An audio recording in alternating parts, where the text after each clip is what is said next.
Hari ini menyangkut dengan listrik kita di Aceh, untuk Banda Aceh, total kapasitas itu sekitar 110 megawatt kapasitas pembangunan di Banda Aceh.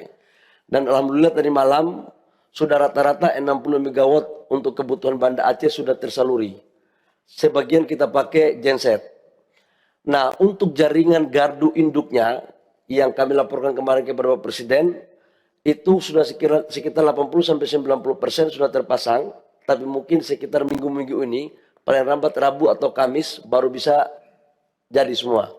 Kalau ini jadi maka aliran listrik dari Arun, Birem itu baru bisa masuk secara normal dan transmisi untuk jalur Sumatera itu sudah bisa connect.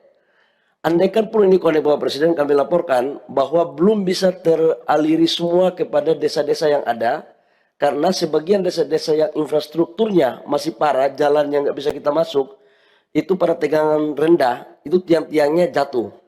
Dan ada sebagian desa yang memang masih banjir, masih ada air. Kalau ini kita paksakan untuk dialiri listrik, itu akan berdampak pada kecelakaan di masyarakat.